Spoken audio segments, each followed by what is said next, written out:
is een mooi vers, né? Hij is oud genoeg om voor zichzelf te spreken. En dit is wat ook vandaag hier gebeurt.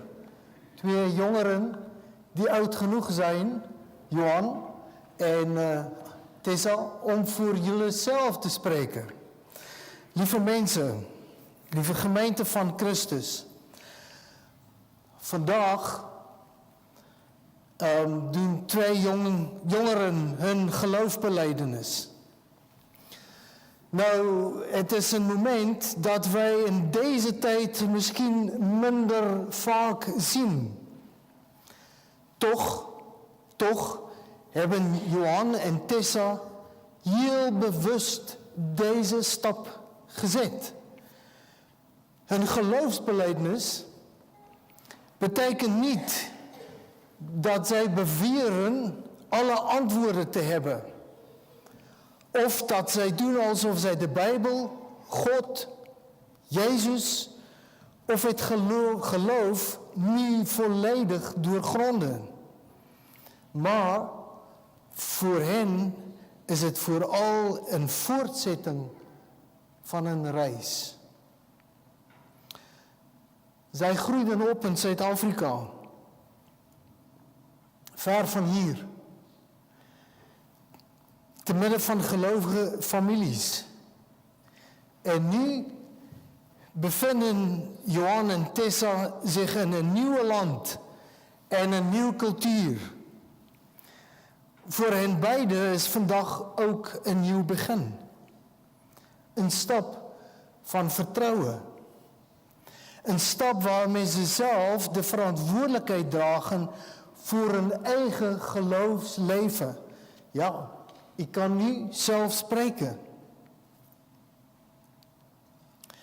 Johan en Tessa, voor jullie, maar ook geloof ik voor ons allemaal, is dit een bijzonder moment. Wij reflecteren vandaag daarom op een verhaal van Johannes 9 over zien. Wat zien wij?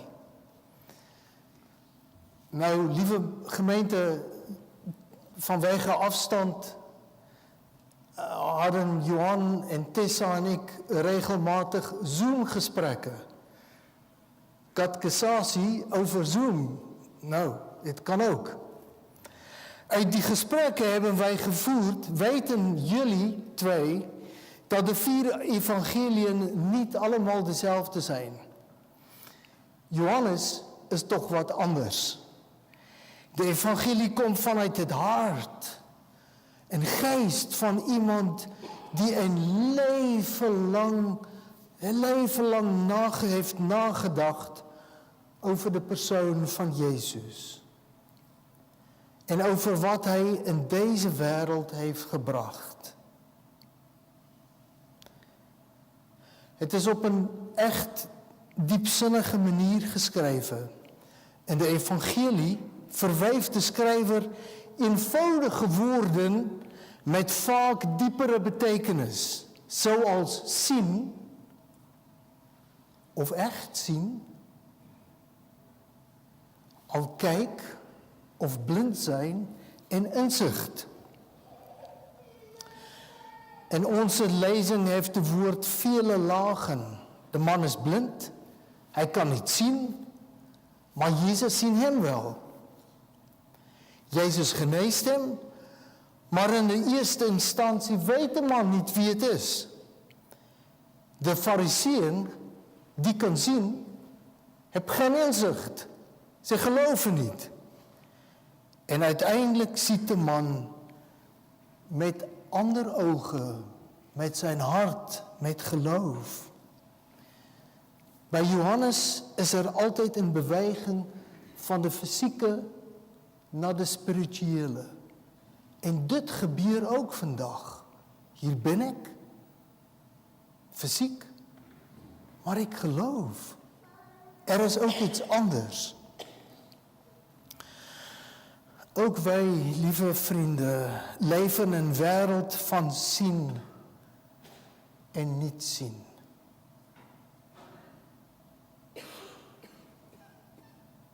Wij weten wat er in de wereld gebeurt. Van mensen die denken dat ze kan zien, maar ze leven zonder inzicht. Maar wij kunnen ook dieper kijken, met een ander perspectief. Dan zien wij meer dan wat is in het leven is. Dan wat met de blote oog waargenomen kunnen worden. Er zijn mensen die wel kijken, maar het ontbreekt aan inzicht. En wij geloven in God, hoewel wij hem niet zien.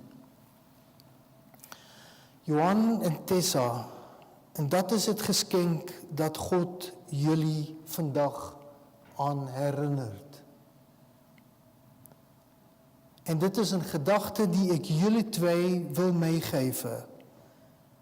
In het verhaal van vandaag zag de blinde man niet alleen met zijn ogen. Hij zag de wereld, de mensen en Jezus met ogen van geloof. Hij kijkt dieper. Hij krijgt een nieuwe begrip. En die is het belangrijke, ook van hemzelf. Niet alleen maar de wereld, maar van hemzelf. Hij ben nieuw.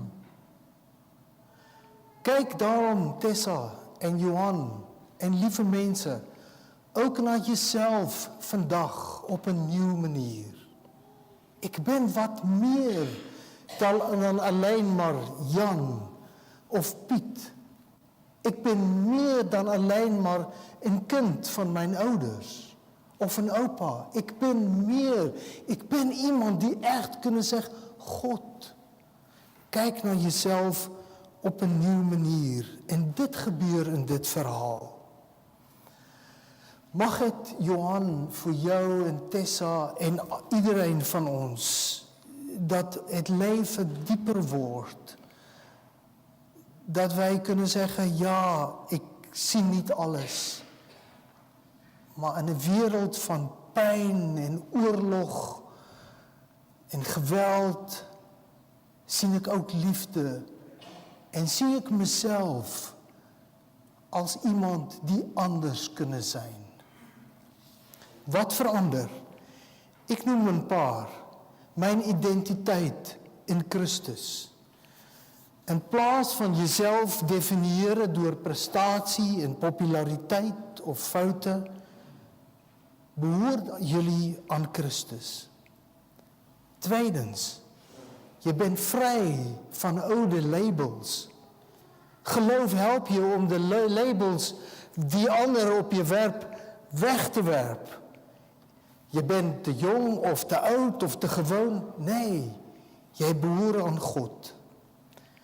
Het geeft je een nieuwe doel en een nieuwe roeping om in deze wereld licht te zijn. Het geeft je moed om standvastig te zijn. Het geeft je kracht om een leven van toewijding te leven. En dan, lieve Tessa en Johan, tot slot.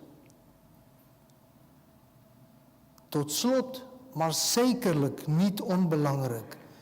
Jullie staat vandaag niet alleen in. Er zijn zoveel anderen die met jullie twee meelopen en mee geloven. Kijk maar om je heen. Mag het een bijzondere nieuwe begin zijn. Van ik ben iemand die dieper wil kijken. En God in deze wereld wil zien. Amen.